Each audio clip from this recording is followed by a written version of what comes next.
La incertidumbre es una de las peores sensaciones que puede existir. ¿Está vivo o está muerto? Los familiares de los 44 tripulantes del submarino argentino Ara San Juan viven esa incertidumbre desde el 15 de noviembre, cuando se perdió contacto con la nave encargada de vigilar la pesca ilegal. Este jueves la Armada Argentina dio una información que sepultó las esperanzas de encontrarlos con vida. Concretamente, se recibió una información que fue un evento anómalo, singular, corto, violento y no nuclear, consistente con una explosión. Pese a la contundencia del informe, la Armada no se atreve a confirmar ni negar la muerte de los tripulantes. El presidente argentino Mauricio Macri visitó a los familiares, quienes lo desafiaron y expresaron su dolor. No pueden hacer algo por eso, no tiene que morir alguien para cambiar. No podían haber invertido algo antes, en pésimas condiciones los mandan. No son ustedes los que pierden su familia. ¿Por qué no se tienen ellos los altos jefes de la Armada dentro de un submarino así? A ver si ellos tienen el coraje que tienen nuestra familia de estar arriesgando la vida ahí. Desde ahí es muy fácil hablar, pero son ellos los que están adentro. Yo te entiendo perfectamente, pero sin ser un experto en el tema, estoy seguro, porque además hay altos jefes en el submarino. La última reparación a la nave hecha pública fue el 2014. Otros indican que fue el 2008. Se puso en duda la antigüedad de este submarino. La búsqueda movilizó a 13 países en el monitoreo de la nave y 4.000 personas de la Armada de 5 países. Al inicio, se informó que la última comunicación con el submarino fue 3 horas después de haberse sumergido. Los familiares, por supuesto, esperan una respuesta clara. Ando de encontrar, esperar cada minuto una noticia, algo alentador, y no cortinas de humo por ahí, que puede, que no puede ser, que es un sonido en un sonido, es una ballena, no es una ballena, es ilógico. Estoy en una incertidumbre que no sabemos qué hacer. No sabemos qué hacer, no sabemos para dónde mirar. Se conoció de un problema de baterías que pudo dificultar la comunicación, pero también se sabe de la generación de hidrógeno a causa de esa falla. ¿Quién crees que tiene la culpa? ¿Quién es el responsable? Para mí, los 15 años de abandono que tiene la Armada, los 20 años de las décadas del 70 que nadie invierte un peso ahí. Estamos hablando de una mundial, es una locura. ¿Hablaron de rescate en algún momento? Es que no dejaron terminar el parte. Imagínense como ustedes están acá encima mío, así se le vinieron encima al que estaba leyendo el papel. ¿No te queda esperanza? ¿No te queda? No, ya fue. Que voy a estar esperanzada si ya está. La Organización del Tratado de Prohibición Completa de los Ensayos Nucleares monitorea que no se hagan ensayos en ninguna parte del mundo. Esta institución detectó la anomalía sonora bajo el mar, que pudo ser la implosión a profundidad. El último parte de la Armada da cuenta de un problema con el oxígeno, pues el cálculo es de 8 días en situación de emergencia o menos, dependiendo la presión a la que esté sumergida la nave. Este jueves son 8 días de la desaparición. ¿Dónde está el Ara San Juan? ¿Dónde está el submarino argentino? La pregunta es para Samuel Montaño, experto en armamento, experto internacional. Dentro de esto, la primera pregunta, luego de decir buenas noches, es... Buenas noches, gracias. ¿Dónde está el Ara San Juan? Bueno, el Ara San Juan está donde presumo que no lo van a encontrar más. Porque un submarino dentro del arsenal militar, un submarino está hecho para no ser detectado. Y es lo que quieren hacer ahora, el poder detectarlo, y no van a poder, es muy difícil. Se agrega, los submarinos no deberían hundirse en esta forma, pero lamentablemente se hunden. Esto se suma a una lista de casi más de 10 submarinos, entre ellos nucleares, que se han hundido. Ustedes se acordarán del Scorpion, el Kursk, el Xi'an de China, que no ha querido mucho informar, etcétera, etcétera, que se hunden por distintas formas ya sea de mantenimiento, de operabilidad, de fallas que siempre se dan, sea nuevo, medio o antiguo al submarino. Depende mucho de cómo lo hayan operado el submarino. En este caso, el TR-1700 se llama, es un submarino de procedencia alemana, que nuevo no es. Dentro de la flota de submarinos en América Latina, este tipo de submarinos, el San Juan y el Santa Cruz, físicamente son los más grandes. El tamaño ya los hace obsoletos. No se incorporaron, fueron botados quiere decir que se construye la parte principal del casco, luego se los echa al mar y en el mar, en dique mojado, se los concluye, ¿no? Y se incorporaron prácticamente el año 85-86. O sea, ya tienen una vida útil regular, un uso estándar de 30 años. O sea, que estaba ya al límite. Que usted pueda renovar algunas partes del submarino, especialmente las partes internas, para extenderle 10 a 15 años más, puede ser. Pero una cosa, incluso más que se lo califica como un error, inclusive los países reales que fabrican submarinos, cuando se atreven a hacer mantenimientos mayores no teniendo la experiencia y tecnología suficiente. ¿A qué me refiero? Una cosa usted que remoce el submarino por dentro, cambiar baterías, incluso los tubos lanzatorpedos, comunicaciones, etcétera, etcétera. Y otra cosa es el casco del submarino. Ahí interviene la hidrodinámica, ahí incluso los efectos electromagnéticos, resistencias de aceros, porque el acero es un metal, esto es un componente que con el uso de los años, y peor en el mar, tiende siempre a deteriorarse, por más inclusive que le pongan aditivos para la corrosión y demás, siempre tiende. ¿Por qué? Porque un submarino está sometido a presiones, a golpes de fluidos de agua, a la sal, a temperaturas. Y un problema, por ejemplo, en esta parte del mundo que tienen las armadas de Chile y la Argentina, por su proximidad al Polo Sur, el estrecho de Beagle, es que siempre se han vigilado entre ambas. ¿Cuál es el problema? Cuando usted tiene una nave, un submarino de esta clase, 2, 3 semanas, o 4 o 5 meses, o determinado tiempo en aguas frías, el cambiar la temperatura del agua y regresar a una base en el centro de la Argentina o el norte de la Argentina cambia. Y ahí es donde usted tiene que monitorear el submarino, porque el metal se contrae, se dilata, se resquebraja, y es el control mayor al que tienen que hacer. Uno incluso de los errores que suponen, por ejemplo, los astilleros alemanes y británicos, es considerar un error haber cortado el submarino para hacer el mantenimiento, extraer las baterías de este. En esta imagen, para que la gente más o menos se dé cuenta, por favor, si pueden... Ahí está, tenemos claro, enfocarla. ¿El San Juan? Claro que este es el submarino San Juan, si pueden enfocarla de cerca. Con aquella cámara. Vean esta parte, a veces se corta de esta parte o de otras partes el submarino para poder acceder con mayor facilidad a partes internas y complejas y pequeñas dentro del submarino.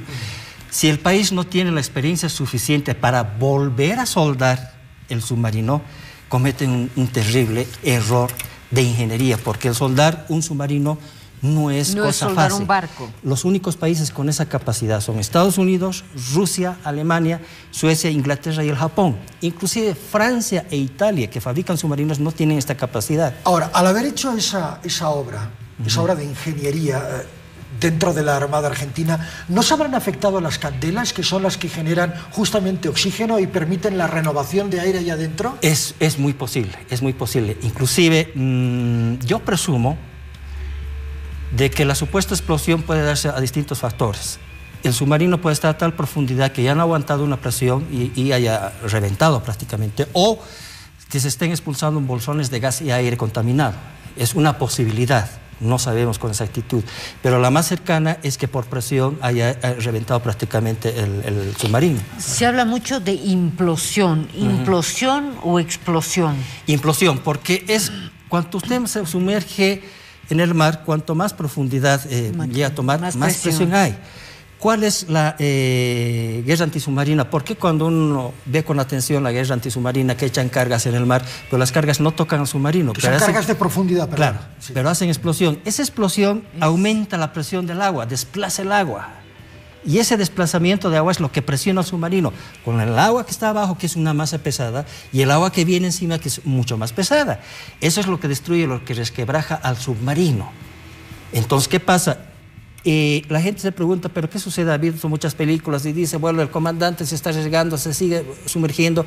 ¿Cómo es que se sumerge un submarino? Porque la idea central, la idea que tenemos es que un submarino se sumerge cuando introduce agua, o el llamado comúnmente lastre, en tanques ya sea laterales del submarino o en la parte inferior, y aumenta en forma relativa el peso del submarino, que relativamente se hunde. Relativamente, ¿por qué? No es el peso suficiente para hundirse completamente.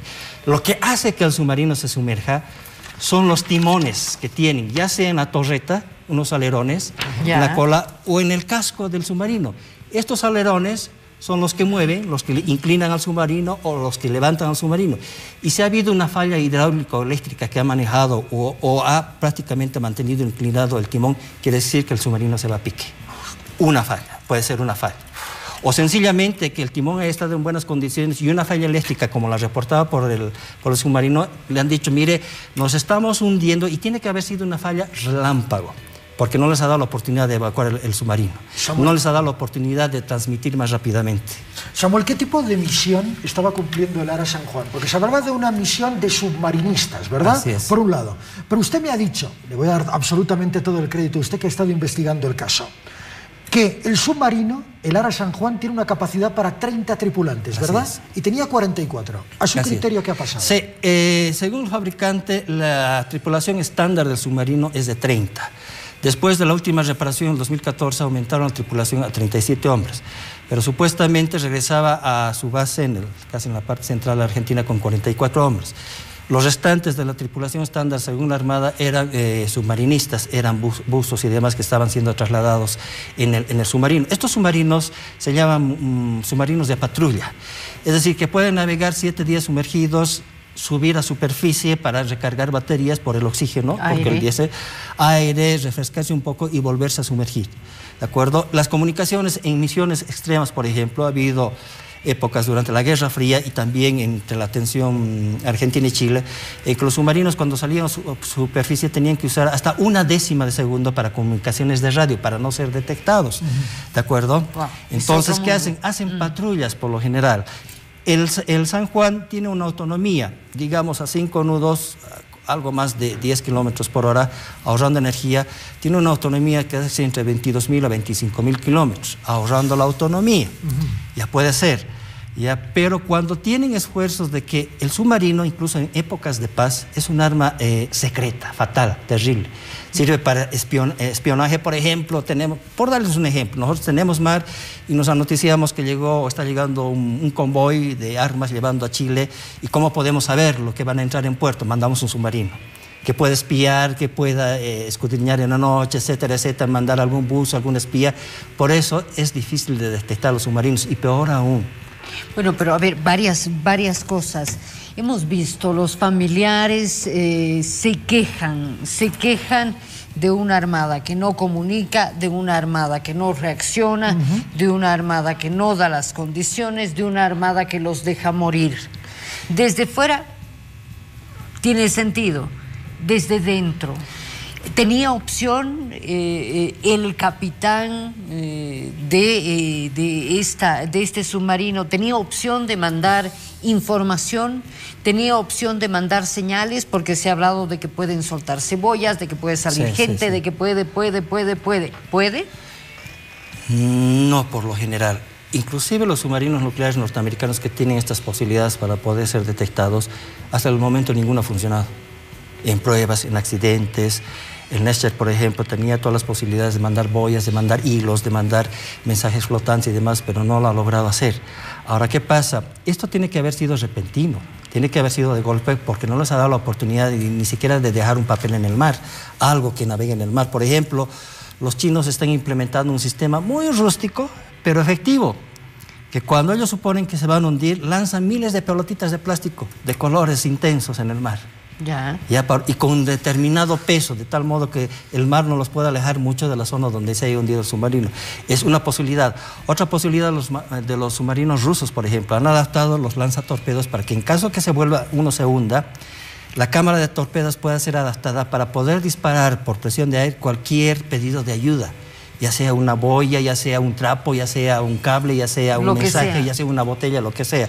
Son métodos que se buscan, pero por lo general en lo posible se hace al submarino indetectable. Inclusive se los hace de tal forma, el acero es tratado de tal forma con las lesiones de titanio para que no dejen un rastro electromagnético. ¿Qué quiere decir esto? El lecho del mar funciona por un magnetismo especial. La guerra antisubmarina actual se basa en sistemas que rastrean el comportamiento magnético del lecho del mar. Cuando hay algo que altera eso, quiere decir que hay una nave de acero o de metal que está navegando. Cuando altera. Es una forma de detectar. Con el San Juan no han logrado eso, porque se supone... ¿Por qué no lo han detectado? Porque el San Juan no está navegando, no está flotando, ya está en el lecho del mar. Por tanto, sonar, pulsos que están mandando, chocan con el lecho del mar y el submarino es confundido como parte del lecho del mar. Claro. Así de sencillo. La última pregunta, Samuel. ¿Por qué la Armada Argentina en principio habría rechazado el apoyo, la ayuda, la asistencia tecnológica de los Estados Unidos? Por una razón muy sencilla, no solamente los Estados Unidos, actualmente... O el Reino Unido. Y claro, yo he tenido el contacto con varios almirantes de la Armada Argentina y están muy susceptibles, por ejemplo, a la presencia del barco Cabo de Hornos de Chile, porque Cabo de Hornos tiene un equipo acústico muy sofisticado. En realidad, la presencia de varios países no es tanto para buscar el submarino como tal, sino todos están probando sus sistemas de búsqueda como una guerra antisubmarina. ¿Por qué tan rápidamente Chile se ha presentado? Porque, por ejemplo, desde que Chile incorporó los submarinos Scorpion, un par de estos, tanto el Perú como la Argentina han hecho lo imposible para saber sus características de guerra antisubmarina, para detectar sus submarinos. Lo mismo hacen los chilenos. Y ahora, ¿por qué se hace una presencia de los Estados Unidos? No olvide usted las declaraciones del almirante Merino hace tiempo atrás, sí, donde decía, entre comillas, la presencia de la Marina norteamericana en aguas chilenas nos sirve para monitorear la capacidad de las naves argentinas, de poderlas evaluar, porque el equipo que están llevando, semejante equipo, no es solamente para un submarino, sino es para decir qué capacidad tienen ustedes para buscar su propio submarino y qué capacidad tienen sus otras naves, no solamente por si se hunden, sino para una guerra en superficie o una guerra antisubmarina. Así de sencillo. Mira, yo no que pensaba... Y finalmente yo quiero mostrarles algo. Una oportunidad hace años que pude visitar allá en Argentina. El San Juan tenía una cabina muy rústica, tipo U-Boat en la Segunda Guerra Mundial, con algunas sofisticaciones. Cuando se le hizo el último cambio, esta es la cabina esta es una gentileza de la Armada Argentina. Le ayudo a sostener. Miren el cambio fatal que ha tenido la cabina. Se nos hunde. Se nos hunde, a propósito. Se nos hunde. Este es el cuarto de operaciones del submarino San Juan. Miren todos los cambios que se le había hecho cuando se renovó el submarino, una pantalla de radar plana donde le escanea la superficie, donde le dan los rastros magnéticos de navegación, es decir, sistemas muy complejos que se implementaron en el submarino. Excepto que cuando Cristina Kirchner da el discurso y dice, este submarino, además que ya tenía casi 30 años más, va a tener una vida útil de otros 30, y eso es un absurdo, serían 60 años. Sí. O estaba mal informado o le informaron mal, porque el submarino, según el fabricante, más la renovación que habían hecho, tendría una vida útil aproximada a los 10 años más. Y con una misión de navegación muy restringida porque el material ya está demasiado cansado. Entonces tiene razón Macri en renovar todo el alto mando de la naval argentina, ¿o no? Es que renovar un submarino, ASMAR de Chile, Argentina y parte del Brasil, se puede renovar partes del submarino, placas de acero y demás. Pero no todo. Pero no todo. Exacto. Y hay que saber probar muy bien estas placas antes de volver al submarino al mar. Muchísimas gracias, Samuel, por haber estado con atención. nosotros. Un placer, Samuel. Encantado. Gracias. Samuel Montaño, experto en defensa, y ahí está, experta en temas energéticos últimamente.